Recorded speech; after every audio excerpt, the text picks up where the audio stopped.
मित्रों नमस्कार, जय हिंद। स्वागत है आप सभी का आपके अपने YouTube चैनल पर, जिसका नाम है उत्कर्ष विजन गोविंद साहब। प्यारे दोस्तों, फिर से आ गया हूँ एक बड़ा ही धमाकेदार वीडियो लेकर के, जो सीधे तौर पे आपके सामान्य अध्ययन को आसान और बेहतर करने की कोशिश करेगा। तो प्यारे दोस्तों, सबसे पहले तो very good morning to all of you. ढेर सारे हमारी बेटियां, ढेर सारे बच्चे और हमारे साथी मित्र जो है इस वीडियो को देखते हैं उत्कर्ष विजन फेसबुक पेज और उत्कर्ष विजन यूट्यूब चैनल पर। आप जो अपनी शुभकामनाएं, आप जितने भी हमसे बड़े हैं, जो आप मुझे आशीर्वाद देते हैं और मुझे अप्रिशिएट करते हैं, विश्वास मानिए मेरे लिए इससे अच्छी बात क्या हो सकती है। तो सबसे पहले मैं आप सभी जो है दर्शकों का मैं आभार व्यक्त करता हूँ। आपके कमेंट जब मेरे पास आते हैं तो विश्वास मानिए एक ऊर्जा का संचार मेरे अंदर जो है करते हैं। तो दोस्तों, मैं आपको अवगत करा दूं, अभी हाल ही में एक बड़ा ही इम्पोर्टेंट डे मनाया गया है और वो है 24 अप्रैल को मनाया जाने वाला राष्ट्रीय पंचायती राज दिवस। कौन सा? अभी हाल ही में पंचायती राज दिवस के रूप में दोस्तों सेलिब्रेट किया गया है। तो मेरा मन किया चलो क्यों ना आपको इसके बारे में कुछ बेहतर से बेहतर जानकारी दे दी जाए। तो दोस्तों, मैं आपको बता दूं, अगर हम पंचायती राज दिवस की बात करें तो इसे स्थानीय स्वशासन दिवस के रूप में भी जानते हैं। इस बात को ध्यान रखेंगे और बात करते हैं 24 अप्रैल की। दोस्तों, 24 अप्रैल 2010 से ये दिवस मनाया जाना प्रारंभ हुआ है। इसकी घोषणा जो है, इसका शुभारंभ किया गया था तत्कालीन भारत के प्रधानमंत्री कौन? मनमोहन सिंह जी के द्वारा दोस्तों प्रारंभ किया गया था। जी हाँ, सही समझे हैं। विशेष अर्थशास्त्र में उनको विशेष जानकारी है। मैं बात कर रहा हूँ डॉक्टर मनमोहन सिंह जी की। तो दोस्तों, इस दिवस की बात करें तो 2010 से दिवस मनाया जाना प्रारंभ हुआ है। तो दोस्तों, अगर हम बात करें 2022 की तो 13 नंबर का पंचायती राज दिवस मनाया गया है इस बार। इस बात को ध्यान में रखेंगे, समझ पा रहे हैं। और दोस्तों, जब बात करते हैं पंचायतों की तो आपको बता दें कि जब ये दिवस मनाया जाता है तो पूरे भारत में कोई केंद्रीय एक स्थान निर्धारित कर दिया जाता है, वहाँ पर पूरा केंद्र बिंदु होता है। तो बात इस 13वें पंचायती राज दिवस की बात करें दोस्तों, तो ध्यान रखने वाली बात यह है कि जम्मू कश्मीर केंद्र शासित प्रदेश का जो सांबा जिला है, सांबा जिले में एक पंचायत पड़ती है, उसको हम क्या बोलते हैं? पल्ली। पल्ली नामक जो गांव है, जो पंचायत है, वहां पर इसका विशेष रूप से आयोजन किया गया। इस बात को ध्यान में रखना है। प्यारे दोस्तों, सबसे बड़ी बात यह है कि अगर हम बात इस पंचायत की करें, दिवस की करें, 1992 को एक विशेष अधिनियम आया था जिसको 73वां संविधान संशोधन अधिनियम कहते हैं, जो 1993 में लागू हुआ था।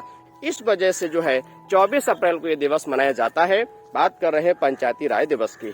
और दोस्तों, बात करते हैं संवैधानिक व्यवस्था की। तो आपको पता है कि संविधान में भाग कौन सा है? संविधान के भाग 4 में अनुच्छेद कौन सा है दोस्तों? ध्यान रखें कि 40 में पंचायत के गठन की बात करी गई है।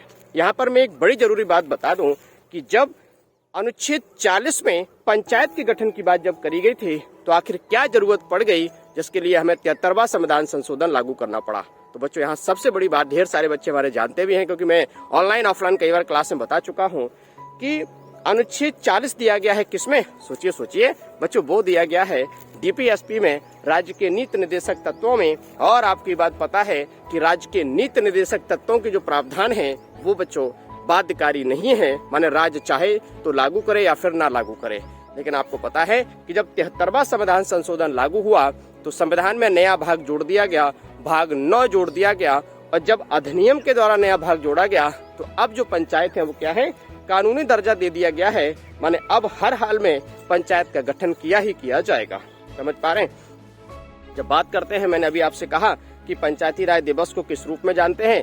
स्थानीय स्वशासन दिवस के रूप में दोस्तों जानते हैं। प्रश्न बड़ा ही बढ़िया आपसे कई बार पूछा गया है कि भारत में स्थानीय स्वशासन के जनक के रूप में किसे माना जाता है? तो ध्यान रखने वाली बात है बच्चों, लॉर्ड रिपन एक वायसराय हुआ करते थे। लॉर्ड रिपन को भारत में स्थानीय स्वशासन के जनक के रूप में जाना जाता है। इस बात को ध्यान में रखेंगे। यहाँ पर बड़ा अच्छा सवाल दोस्तों पूछा गया है कि भारत में लोकतांत्रिक विकेंद्रीकरण के जनक के रूप में दोस्तों किसे जाना जाता है? तो ध्यान रखने वाली बात है, लोकतांत्रिक माने डेमोक्रेटिक और विकेंद्रीकरण का मतलब है डिसेंट्रलाइजेशन, माने डेमोक्रेटिक डिसेंट्रलाइजेशन के रूप में प्यारे दोस्तों फादर ऑफ डेमोक्रेटिक डिसेंट्रलाइजेशन के रूप में किसे माना जाता है? तो आपको ध्यान से दोस्तों समझना होगा, वो है बलवंत राय मेहता। माने बलवंत राय मेहता का नाम आपने सुना ही होगा।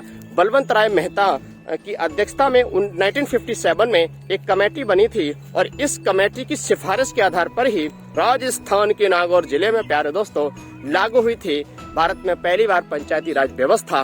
इसीलिए हम इन्हें कहते हैं, माने बलवंत राय मेहता को हम कहते हैं। सोचिए भारत में लोकतांत्रिक विकेंद्रीकरण के जनक के रूप में इन्हें माना जाता है। तो प्यारे दोस्तों, सबसे बड़ी बात यह है कि बात अगर पंचायत की करें, सवाल पूछा गया है पीसीएस में एक बार। पीसीएस नहीं समझे? ओहो, आपका है ड्रीम पीसीएस का, तो प्रोविंशियल सिविल सर्विस की बात कर रहे हैं। पीसीएस में बड़ा प्यार भरा सवाल पूछा गया कि भारत में तृतीय तल के रूप में किसे माना जाता है। अभी हाल ही में जो पीसीएस की परीक्षा हुई थी, उसमें दोस्तों ये वाला सवाल पूछ लिया गया और कुछ बाल गोपाल जो है ना चकरा गए, घूम गए, चक्कर आ गए। तो दोस्तों मैं बता दूं कि बात अगर भारत की करें तो भारत में तृतीय तल के रूप में माना जाता है पंचायत को। इस बात को ध्यान रखेंगे। अगर हम द्वितीय तल की बात करेंगे तो आपको पता है कि राज्य स्तर पे विधानसभाएं हैं, और अगर पहले तल की बात करें तो आपको पता है कि पार्लियामेंट, माने मैं संसद की बात कर रहा हूँ। तो ध्यान से समझते जाना है और सीखते जाना है। रेलगाड़ी आ गई है, थोड़ा होल्ड करते हैं, उसके बाद में स्टार्ट करता हूँ।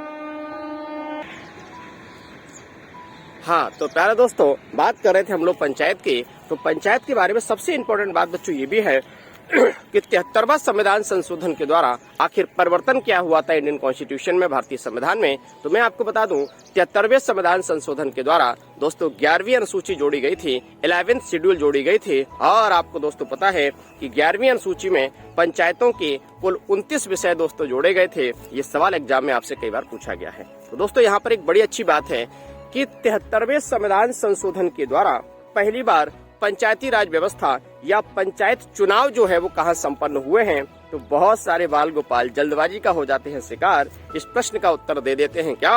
राजस्थान, जो कि आंसर पूरी तरीके से गलत है।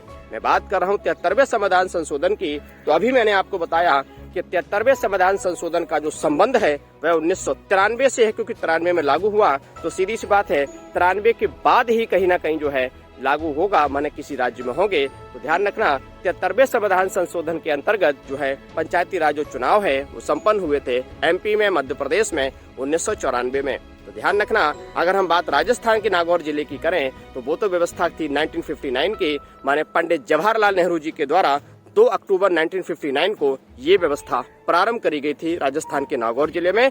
और दूसरा जो राज्य था वो था आंध्र प्रदेश।